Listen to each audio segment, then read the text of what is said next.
more hand time. So, previously I teased that there was a 3.5 Ruston 48 in the works. And while I'm waiting on other materials to turn up for Northumbrian and Bantam, might as well have a look on this as these gears have just turned up. So, I'm not going to tease the body yet. We can leave the body aside because this is the chassis. These bearings just slip over the side.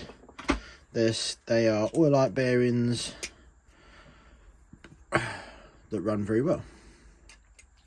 They do need securing into the blocks, but that's fine. Dab of glue on there. This is never going to do any serious work. This is a toy. The axles are fine. The wheels need securing on there, but not greatly. The motor is on the chunky side, but it is a 12-volt motor. Because I want to drive it from a decent battery tucked in here through a loco remote controller or something along those lines. The motor will sit up there somewhere like that under the bonnet of the loco. And we'll see where we go. So, first things first, this is a 6mm shaft hole because it happens to fit on the motor, and you can't. And the motor shaft isn't going to be the easiest thing to adjust. It's already got a flat on it for the grub screw in the gear anyway, so it fits that. Whereas we can bore these out. They don't look like they're made of anything overly special where it matters. To the 8mm of the shaft here. It'll sit somewhere a long way. We can fix it with the grub screws, and then the motor will drive on it. So that's what we're going to do. We're going to chuck that in the lathe, and I'll bring it back and see how it fits together. Et voila! Back and opened out. If I offer it up to the end of this shaft, it probably wants deburring. Yeah, after some deburring, that'll go on there. So let's grab the deburrer. Ha!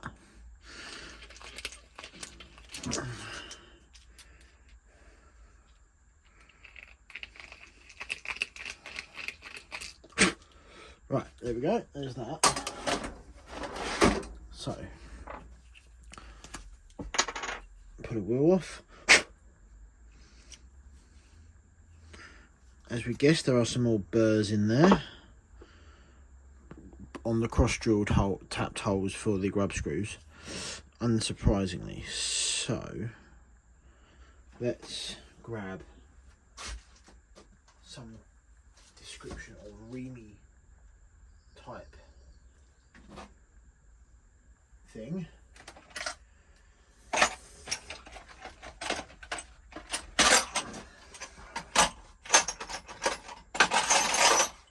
I'm going to edit this out anyway, so I don't care.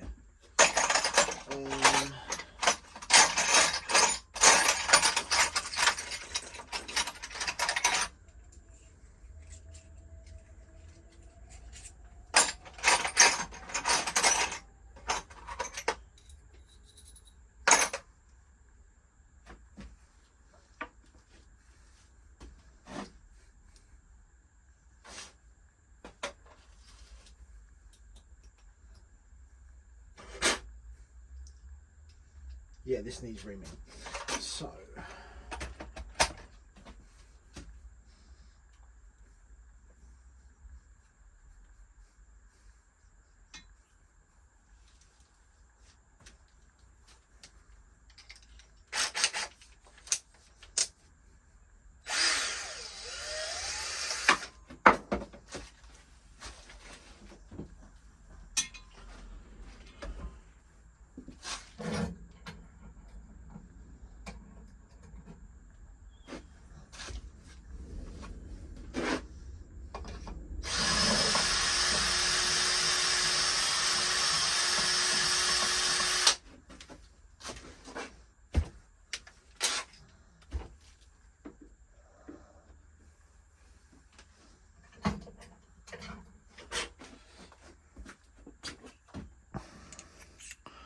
There we go. One nicely fitted thing. So let's get a grub screw back in there and get it roughly just so it stops moving.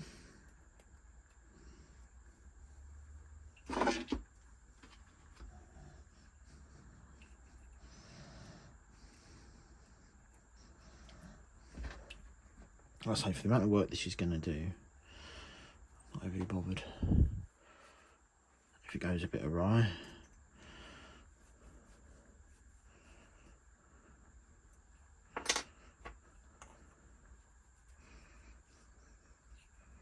Something like that.